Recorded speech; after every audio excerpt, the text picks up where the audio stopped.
ఇప్పుడు ఈనాటి మన ముఖ్య అతిథి కేంద్ర సాహిత్య అకాడమీ పురస్కార గ్రహీత అంపశయ్యన, అంటే ఆయన నవల పేరే ఇంటి పేరుగా పెట్టుకున్న వాళ్ళు అంపశయ్య నవీన్ గారు తమ ప్రసంగాన్ని ఇస్తారని ఇవ్వాల్సిందిగా కోరుతున్నాను. ఈ సభకు అధ్యక్షత వహిస్తున్న విజయలక్ష్మి గారు, వేదిక మీద ఆసీనులై ఉన్న నా తోటి రచయితలు, అలాగే ఈ సభలో ఉన్నటువంటి అనేక మంది నాకు చాలా దగ్గర మిత్రులు ఉన్నారు. చాలా మంది పిహెచ్డి స్కాలర్స్ ఉన్నారు, ఎంఏ స్టూడెంట్స్ ఉన్నారు, ఇంకా అనేక మంది పెద్దవాళ్ళు మిత్రులు కూడా ఉన్నారు. అందరికీ కూడా హృదయపూర్వకమైన నమస్కారం. ఇక్కడికి వస్తే ముఖ్యంగా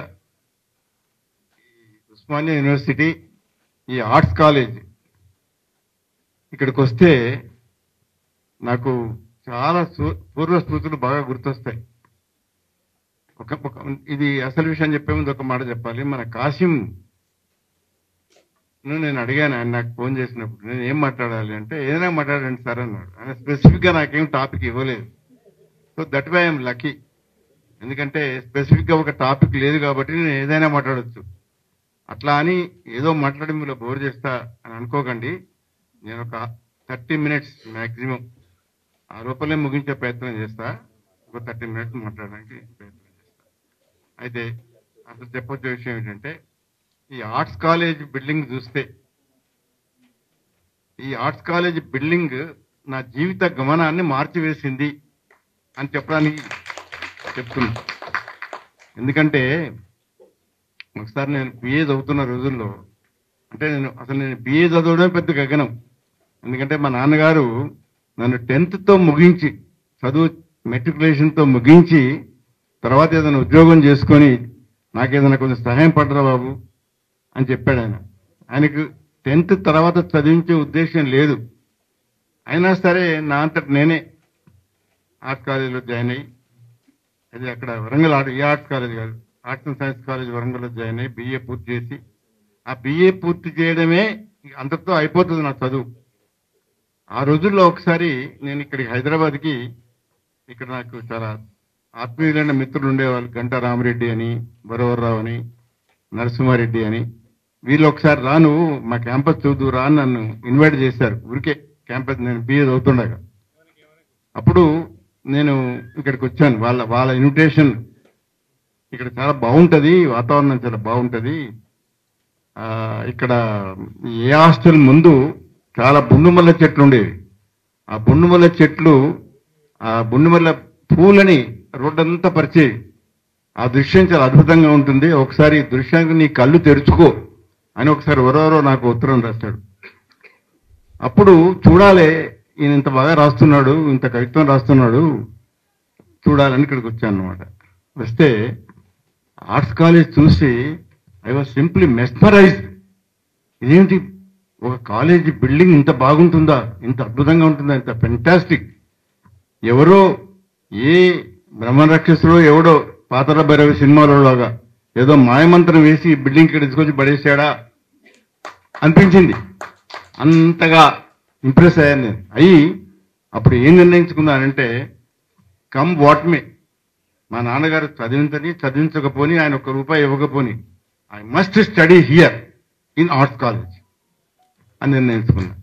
సో ఆ విధంగా బిఏ పూర్తి కాగానే ఇక్కడికి వచ్చి నేను ఎంఏకి అప్లై చేశాను. ఎంఏకి దేనికి అప్లై చేశాను, నాకు సాహిత్యం అంటే బాగా ఇంట్రెస్ట్, అది అందరికీ తెలిసిన విషయమే. తర్వాత పొలిటికల్ సైన్స్ అనేది ఒకటి నాకు చాలా ఫేవరెట్ సబ్జెక్ట్. ఈ రెండింటికి అప్లై చేసి వరంగల్కి వచ్చాను.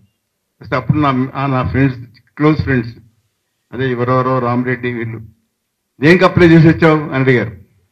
అంటే తెలుగును పొలిటికల్ సైన్స్ అన్నా. అయ్యో, ఎంత పిచ్చి పని చేసినావు, ఈ తెలుగు పొలిటికల్ సైన్స్ ఎవరు అడుగుతాడు, రేపు నీకు ఉద్యోగం ఎట్లా వస్తుంది, నీకు ఉద్యోగం కావాలి కదా, ఉద్యోగం కావాలనుకుంటున్నావు కదా, ఎకనామిక్స్ అయితే నీకు బాగా త్వరగా ఉద్యోగం వస్తుంది అంటే, మళ్ళా నెక్స్ట్ ట్రైన్ ఎక్కి మళ్ళీ వచ్చి ఇక్కడ ఎకనామిక్స్ అప్లై చేసి, అప్పుడు ఎకనామిక్స్తో ఎంఏ చేశాను అనుకోండి. అయితే ఇక్కడ చదువు ఎట్లా సాగింది, ఇదే ఆర్ట్స్ కాలేజీలో, ఇదే ఎకనామిక్స్ డిపార్ట్మెంట్, ఇక్కడే దీని కిందనే ఇప్పుడు మనం ఇక్కడ కూర్చున్న ఈ సమావేశం మందిరానికి కిందనే ఎకనామిక్స్ డిపార్ట్మెంట్ ఉంటుంది. అక్కడ వచ్చి చదివేవాడిని. ఇప్పుడు టెక్స్ట్ ఈజ్ ఎ ప్రొటెక్ట్ అని ఇంగ్లీష్లో ఒక మాట ఉంది. టెక్స్ట్ ఈజ్ ఎ ప్రొటెక్ట్ అంటే ఎకనామిక్స్ అన్నది చదవలేదు నేను సరిగ్గా, నిజం చెప్తున్నా, ఇవాళ మీకు నిజం చెప్తున్నా. It was only a pretext. Economics was only a pretext. ఎందుకంటే ఎంతసేపు సాహిత్యం మీదనే దృష్టి అంతా. అప్పుడు గమ్మత్తుగా వరవరావు ఎంఏ పూర్తి చేసి ఆయన యూజీసీ స్కాలర్షిప్ మీద ఇక్కడ 2 years ఉంటున్నాడు. ఆయన క్లాసులు లేవు, ఎప్పుడో ఒకసారి పోయి తెలుగు డిపార్ట్మెంట్ పోయి సంతకం పెట్టి రావాలి. యూజీసీ ఎవ్రీ మంత్ ఆయన స్కాలర్షిప్ ఇస్తుంది రీసెర్చ్ చేయడానికి, ఫ్రీగా ఉన్నాడు. ఎక్కడ ఈ ట్విన్ సిటీస్లో ఎక్కడ సాహిత్య సమావేశం జరిగినా నన్ను తీసుకెళ్లేవాడు ఆయన. క్లాసు లేదు, ఏం లేదు. ఎకనామిక్స్లో ఏ ప్రొఫెసర్ నాకు తెలియదు. నా అటెండెన్స్ కూడా వెరీ వెరీ పూర్. మీకు అటెండెన్స్ తక్కువ ఉండడం వల్ల మిమ్మల్ని ఎగ్జామినేషన్స్ పంపించడం లేదని నోటీస్ బోర్డు మీద నా పేరు ఎక్కింది. అట్లాగే ఫీజు కట్టలేదని పేరు ఎక్కింది, మెస్ ఫీజు కట్టలేదని పేరు ఎక్కింది. ఇట్లా రకరకాలుగా ఏమి చదువు మీద ఏమి ఇంట్రెస్ట్ లేదు. ఎక్కువ సాహిత్యం సాహిత్యం సాహిత్యం సాహిత్య సమావేశాలు, ఆ సాహిత్యం మీదనే దృష్టి అంతా. అట్లా ఉంటున్న సమయంలో జస్ట్ ఒక విషయం చెప్పడం కోసం ఇదంతా చెప్తున్నా మీకు. ఒక నవల అనేది ఎట్లా పుడుతుంది, నవల పుట్టడానికి ఏమిటి అసలు, ఒక మంచి నవల పుట్టడానికి ఏది కారణం అవుతుంది అని అంటే, ఇక్కడ ఎంఏ చదువుతున్నప్పుడు చెప్తున్నా కదా, ఎప్పుడు టెక్స్ట్ ఈజ్ ఎప్పుడు టెక్స్ట్ అని అనేక రకాలుగా నేను సఫర్ అయ్యాను. అటెండెన్స్ లేదు, మెస్ ఫీజు కట్టలేదు, మామూలుగా కట్టే టర్న్ ఫీజు కట్టలేదు. ఈ కారణాల చేత మీరు ఎగ్జామినేషన్ రావడానికి వీలు లేదు, మీకు హాల్ టికెట్ రాదు అనుకున్నప్పుడు ఒక నైట్ ఆలోచిస్తూ ఇదంతా ఒక విద్యార్థి జీవితంలో జరిగిన ఈ సంఘటనలన్నింటినీ ఒక నవలగా రాస్తే ఎట్లా ఉంటుంది అనే ఐడియా వచ్చింది. అన్నారా? అంటే నవల పుట్టడానికి, నవలకు బీజం ఎలా పడుతుంది, ఒక మంచి నవలకు బీజం ఎలా పడుతుంది అని అంటే, సరిగ్గా ఇవన్నీ ఈ సంఘటనలన్నీ జరిగిన తర్వాత దీన్ని ఇతివృత్తంగా తీసుకుని ఒక నవల రాస్తే ఎట్లా ఉంటుంది అని అనుకున్నాను. ఆ రాయటం అనేది నాకు కథలు, అంతకుముందు కొన్ని కథలు రాశాను. కాస్త ఒక స్ట్రీమ్ అంటారు, స్ట్రీమ్ అంటే ఒక ప్రవాహం లాగా, ఆ శైలి అనేది ఒక ప్రవాహం లాగా సాగేది. నేను అక్కడ మిత్రమండలి ఒక సంస్థ ఉంది వరంగల్లో.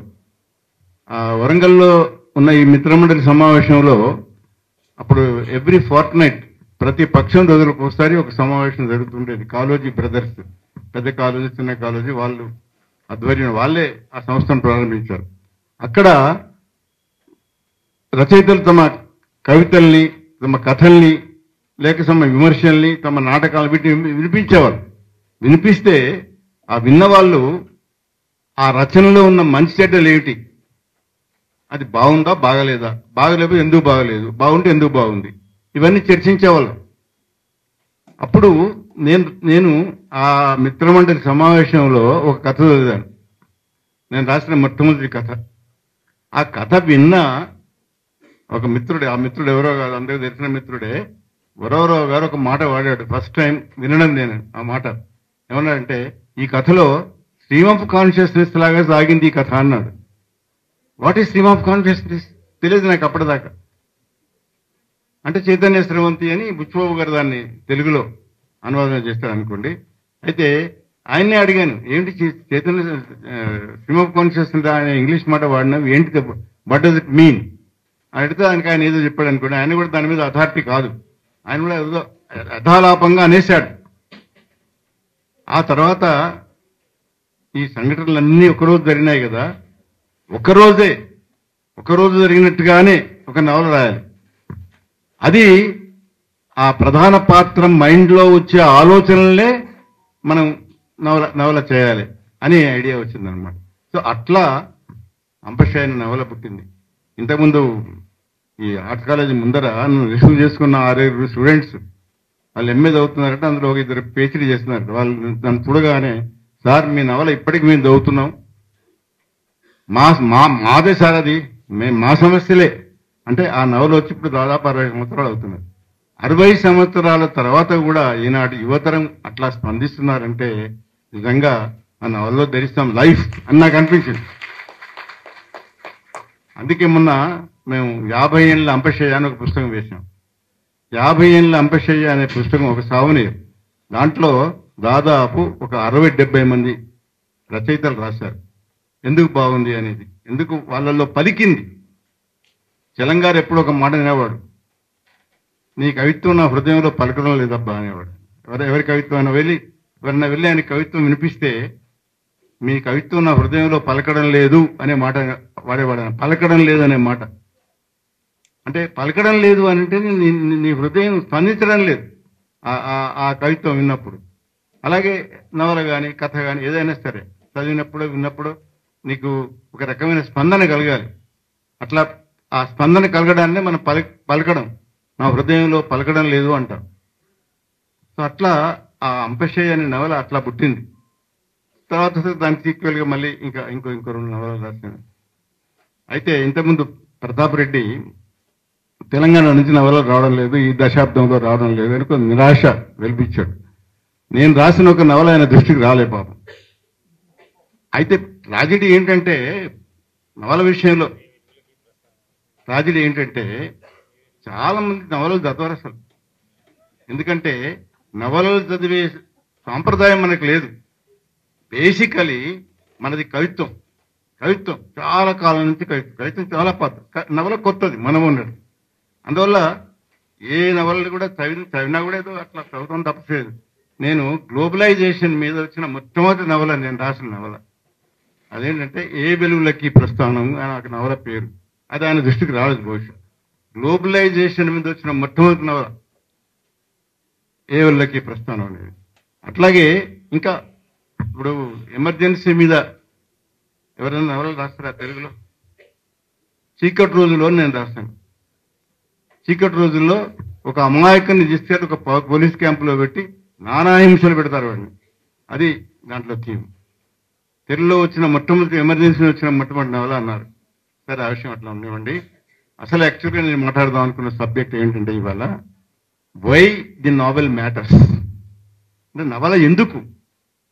ఈ వై ది నావెల్ మ్యాటర్స్ అనే వ్యాసాన్ని డిహెచ్ లారెన్స్ అనే ఒక రచయిత, ఒక ఇంగ్లీష్ రచయిత, ఆయన చాలా ఇంగ్లీష్లో చాలా నవలలు, గొప్ప నవలలు రాశాడు.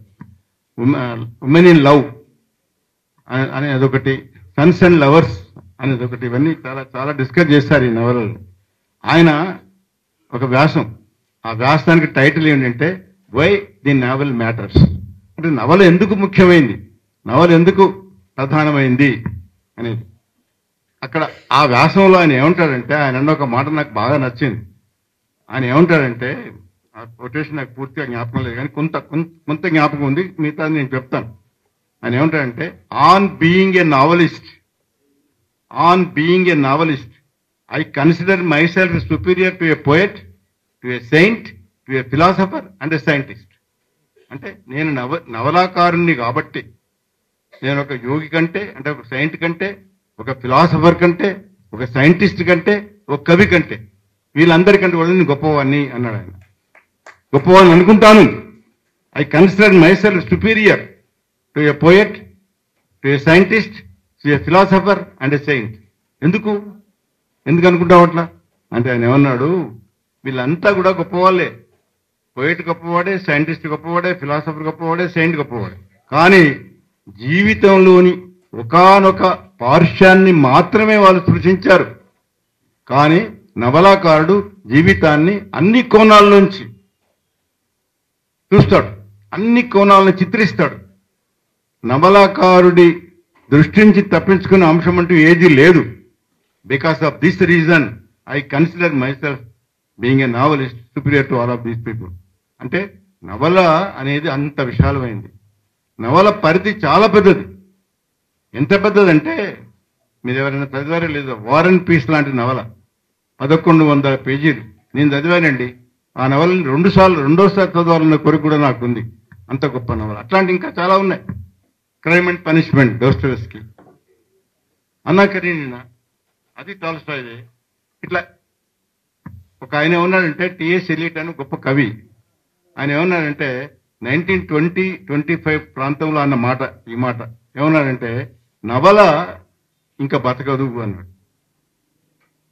ఎండ్ ఆఫ్ ది నవల్, నవల అనే ప్రక్రియ ఉండదు ఇక అన్నంత పెసిమిస్టిక్ గా నవల ఫ్యూచర్ గురించి ఆయన చెప్పాడు.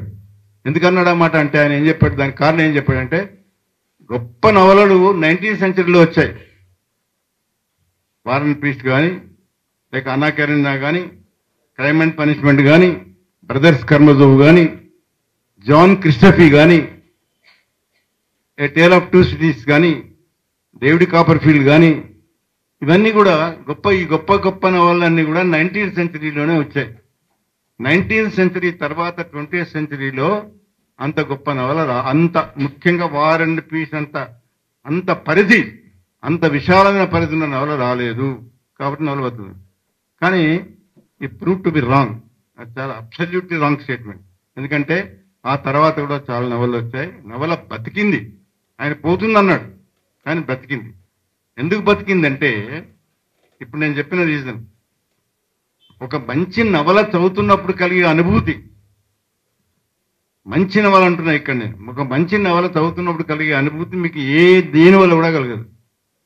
ఈవెన్ బెస్ట్ పోయిటరీ కావచ్చు, బెస్ట్ ఫిలాసఫీ కావచ్చు, బెస్ట్ ఇవన్నిటికంటే కూడా ఒక మంచి నవల చదువుతున్నప్పుడు కలిగే అనుభూతి, కలిగే ఆ స్పందన, అంటే మీ హృదయంలో పలకడం అంటాను చూడండి, ఆ పలకడం అనేది ఇంకా ఏ సాహితీ ప్రక్రియ వల్ల కూడా సాధ్యం కాదు అనేది రుజువైంది. కాకపోతే రుజువు కావడానికి మీకు చూపించాలి. మీరు వార్ అండ్ పీస్ చదువుతారా? ఇప్పుడు మీరు ఎవరైనా చదవగలుగుతారా? నేను చదివాను, నేను 2 సార్లు చదివాను.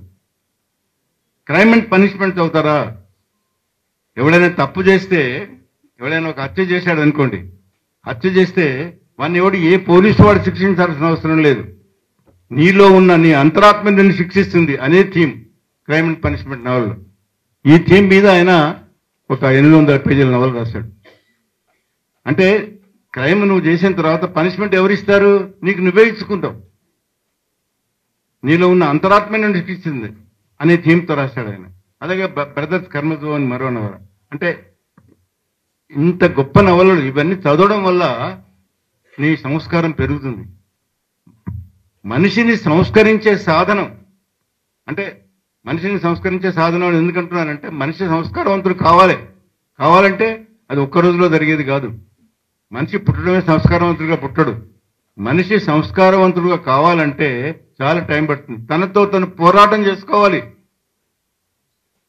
తెలంగాణ అంటుండేవాడు పదే, నేను రాసిందంతా ఎవరినో తిట్టడానికి కాదురా బాబు, సమాజాన్ని తిట్టడానికి కాదు, ఎవరిని తిట్టడానికి కాదు, నన్ను నేను సంస్కరించుకోవడానికి రాశాను నేను అన్నాడు ఆయన.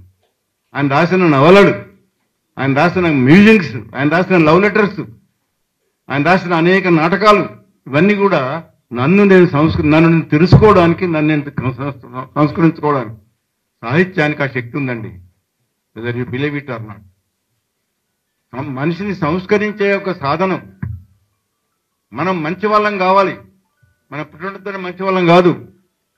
ప్రతి వ్యక్తిలో కూడా కొంత మంచి కొంత చెడు రెండు ఉంటాయి. చెడును సంవరించుకొని మంచిని పెంచుకోవడానికి అత్యంత ఉన్నతమైనటువంటి సాధనం ఏమిటంటే సాహిత్యం. ఇవాళ సాహిత్యానికి సమాజం దూరం అయిపోతున్నది. అది మనందరం చూస్తూనే ఉన్నాం. ఇవాళ పుస్తకాలు ఎవరు చదువుతున్నారు, పుస్తకాలు చదవడం లేదని కంప్లైంట్ పదే వినిపిస్తున్నది. ఇప్పుడు ఒకప్పుడు మేము ఏదైనా ఒక నవల రాస్తే, ఇప్పుడు ఉదాహరణకి అంపశయ్య తీసుకోండి, అంపశయ్య 16 సార్లు రీప్రింట్ అయిందండి. అది జనం చదివారు దాన్ని అట్లా. అరే వేరే ఏ నవల చూసినా కూడా ఇవాళ 500 కాపీలు మీరు వేశారనుకోండి, 500 కాపీలు కొనేవాళ్ళు లేడు. మ్యాక్సిమం 100 కాపీలు పోతే ఎక్కువ. అంటే చదివే వాళ్ళు బాగా తగ్గిపోయారు, నవల చదివే వాళ్ళు బాగా తగ్గిపోయారు. ముఖ్యంగా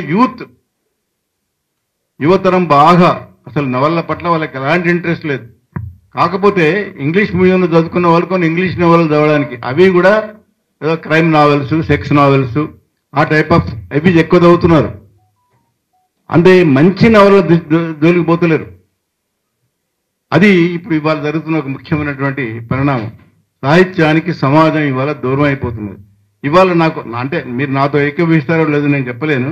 కానీ ఇవాళ సమాజంలో ఈ క్రైమ్స్ విపరీతంగా పెరిగిపోతున్నాయి.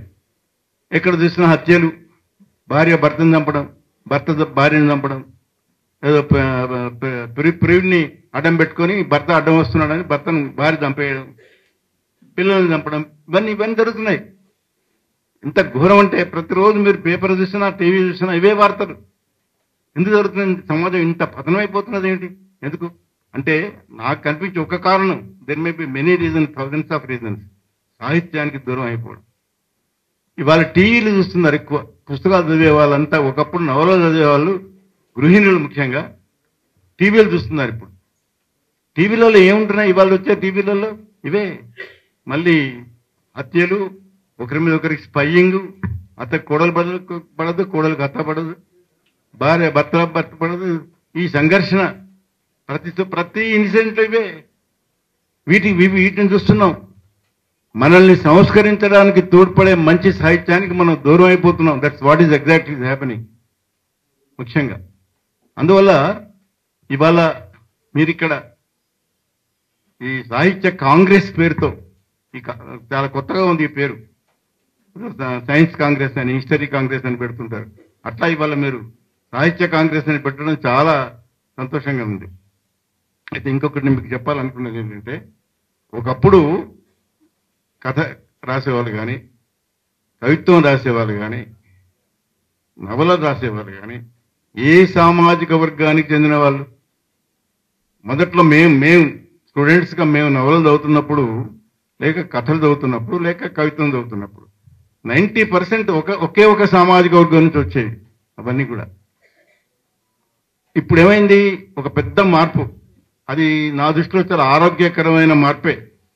ఏంటంటే ఇవాళ సామాజిక వర్గానికి చెందిన అనేక వర్గాల వాళ్ళు, ఒక వర్గాన్ని కాదు, ఇప్పుడు అనేక వర్గాల వాళ్ళు. ముఖ్యంగా ఇప్పుడు మన ఇక్కడ మిత్రులు చెప్పారు చూడండి, మాలమాదిగల గురించి ఎవరైనా రాశారా?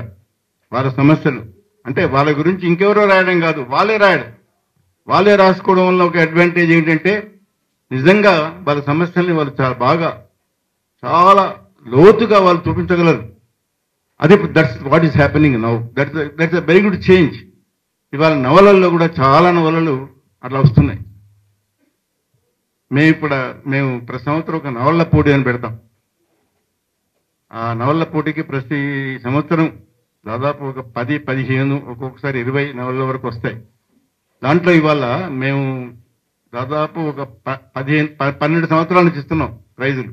ఈ 12 సంవత్సరాల నుంచి వచ్చిన నవలలు చూస్తే అనేక డిఫరెంట్ సెక్షన్స్ నుంచి రాసిన నవలలు ఉన్నాయి. అవి ఆ రచయితలు ఒక సామాజిక వర్గానికి చెందిన వాళ్ళు కాదు, ఇదివరలాగా డిఫరెంట్ అనేక సామాజిక వర్గాలకు చెందిన వాళ్ళు ఇవాళ నవలలు రాస్తున్నారు, కథలు రాస్తున్నారు, ఇంకా వేరే సాహిత్య ప్రక్రియలో కూడా వాళ్ళు తోడ్పెడుతున్నారు. అది ఒక మంచి ఆరోగ్యకరమైన, అంటే సమాజం మారుతున్నది, రోజు రోజుకు మారుతున్నది, అనుక్షణం మారుతున్నది ఇవాళ సమాజం. అది మంచి వైపా చెడు వైపా? ఇవాళ మనం టెక్నాలజీలో బ్రహ్మాండమైన విజయం సాధించాం.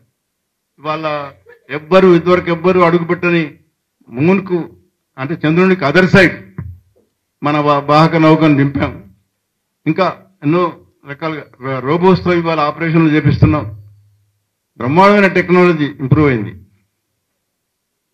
ఇక్కడ నేను అడిగే ఒక ప్రశ్న మిమ్మల్ని అందరినీ అడుగుతున్నా, ఇంత టెక్నాలజీ డెవలప్ అయింది కదా, మనిషి ఏమన్నా మారాడా? మనిషిలో ఏమన్నా మార్పు వచ్చిందా? మనిషిలో ఉన్నటువంటి కొన్ని పాశవిక శక్తులు, కొన్ని ఇన్స్టింక్ట్స్ అవి మారినాయా? ఏమన్నా మనిషి ఏమన్నా నాగరికుడు అవుతున్నాడా, సంస్కారవంతుడు అవుతున్నాడా అని మనల్ని మనం ప్రశ్నించుకుంటే చాలా నిరాశాజనకమైన సమాధానం వస్తుంది. ఎందుకంటే ఇవన్నీ కూడా అవుట్ సైడ్ డెవలప్మెంట్స్.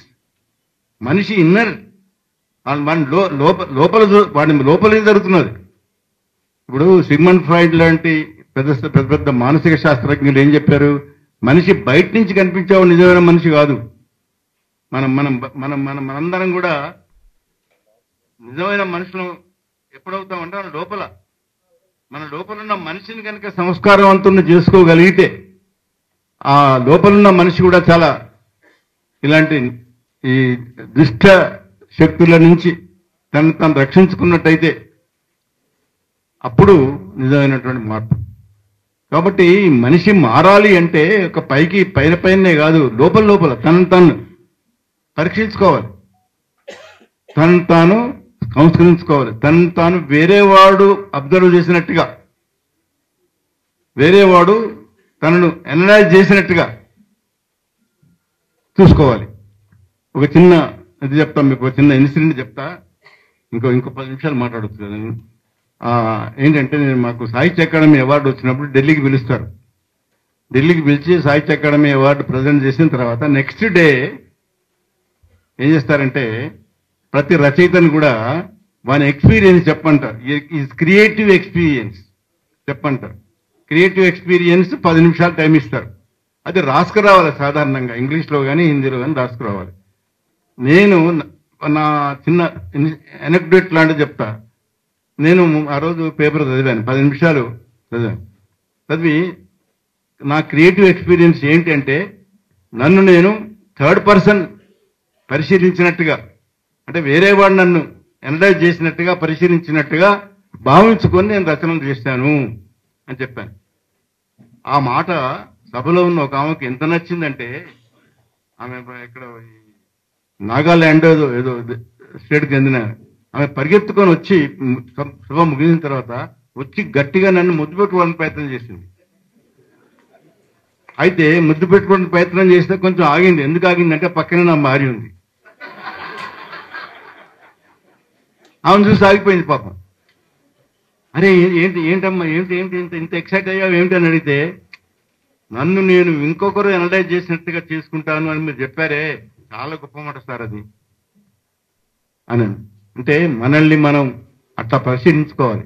అట్లా పరిశీలించుకునే అలవాటు, అట్లాంటి హ్యాబిట్ మనలో ఉన్నట్టయితే మనల్ని మనం సంస్కరించుకోగలుగుతాం.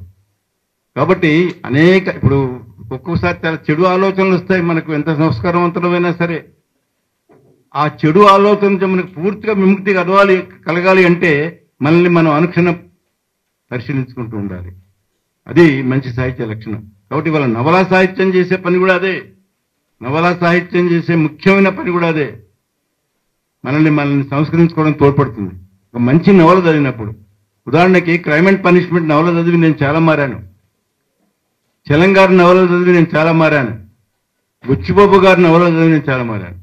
బుచ్చిబాబు గారి నవలలు, కథలు ఏం చేస్తాయి? ఎప్పుడైనా మీరు ఆలోచించారా? బుచ్చిబాబు చదివారా మీరేమన్నా? చదివితే ఏమవుతుందంటే మన లోపలికి మనం చూసుకునే ఒక అలవాటు వస్తుంది మనకు. బుచ్చిబాబు ఏ కథ చదివినా లేక ఆయన నవల చదివినా మనం ఏం చేస్తున్నాం, మనలోకి మనం ఆ అంతర్దృష్టి అది మనలో ఏర్పడుతుంది. అది మంచి సాహిత్య లక్షణం, మంచి నవల లక్షణం. అందుకని ఈ నవలా కాంగ్రెస్ మీరు పెట్టారు. సరే, కొన్ని నవలను మీరు డిస్కస్ చేశారు. ఒక నవల ఎందుకు ఇంపార్టెంట్, వై నావల్ మ్యాటర్స్ అని చెప్పాను నేను. వై నావల్ మ్యాటర్స్ అంటే this reason, because of this reason novel matters. ఇప్పుడు ప్రాబ్లం ఏంటంటే మన వాళ్ళు ఏమంటారు, కాదంబరి మనకి కొత్తది కాదు, నవల ఇప్పుడు వచ్చింది కాదు. కాదంబరి ఎప్పుడో వచ్చిన నవల, అది నవలే. తర్వాత ఇంకా కళాపూర్ణోదయం కూడా నవలే అని అంటారు. చాలా తప్పుడు అభిప్రాయం.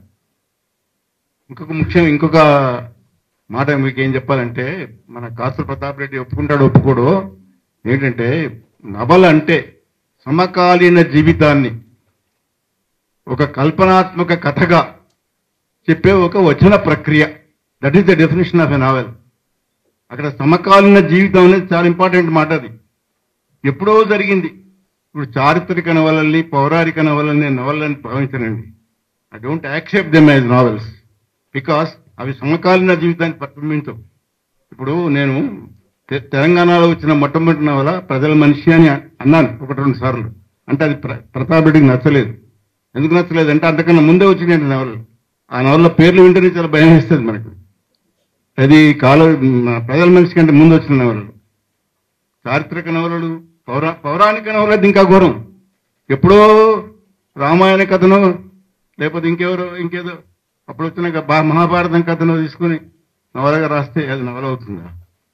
సమకాలీన జీవితం అనేది చాలా ముఖ్యమైన మాట. అక్కడ ఈఎం ఫారెస్టర్ అని గొప్ప నావలిస్టు, ఆయన ఆస్పెక్ట్స్ ఆఫ్ ది నావెల్ అని ఒక పుస్తకం రాస్తాడు. దాంట్లో ఆస్పెక్ట్స్ ఆఫ్ ది నావెల్ అనే పుస్తకంలో ఫస్ట్ స్టార్టింగ్ చాప్టర్లోనే ఆయన ఏమంటాడంటే, ఒక ఇద్దరు ముగ్గురిని అడిగాడట, ఏమని, వాట్ ఈజ్ ఎ నావెల్, నవల్ అంటే ఏంటి నీ దృష్టిలో అని. A man in the street అంటే ఎక్కువ చదువుకునేవాడు అని అడిగితే వాడు ఏమన్నాడట, నవల్ అంటే ఏముందండి ఒక కథ అన్నాడట. చాలా మంది అలాగే అనుకుంటారు. రెండో వాడిని అడిగాడట, వాట్ ఈజ్ ఎ నావెల్ అని. నవల్ అంటే ఏదో చాలా ఉంటాయి, దాంట్లో కథ కూడా ఉంటుంది అని అన్నాడు. ఇంకొకరిని కాస్త సాహిత్యం గురించి తెలిసిన వాళ్ళని అడిగితే వాస్తవిక జీవిత చిత్రణతో పాటు ఓ కథ కూడా ఉంటుంది, అది నవల అన్నట్ట. అంటే నేను I will agree with the third person అన్నాడు ఆయన. అంటే సమకాలీన జీవితం అక్కడ చాలా ముఖ్యమైన మాట. సమకాలీన జీవితాన్ని చిత్రించాలి నవల. సమకాలీన జీవితాన్ని వాస్తవికంగా చిత్రించేది వచన ప్రక్రియ. ఇంకొక ముఖ్యమైన మాట, వచన ప్రక్రియ. నవల is an essentially a prose medium. దాన్ని కొంతమంది ఏం చేశారంటే, దాన్ని కవిత్వంగా కూడా మేము రాస్తాం, నవలను మేము కవిత్వంగా రాస్తామని నవలను అనుకోండి. ఎవరో కాదు, మన మిడ్ నైట్ చిల్డ్రన్ రాశాడు చూడండి. ఎవరైనా పేరు మిడ్ నైట్ చిల్డ్రన్ రాసింది ఎవరు? ఆయన ఒక పోయిటరీలో ఒక నవల రాసే ప్రయత్నం చేశాడు.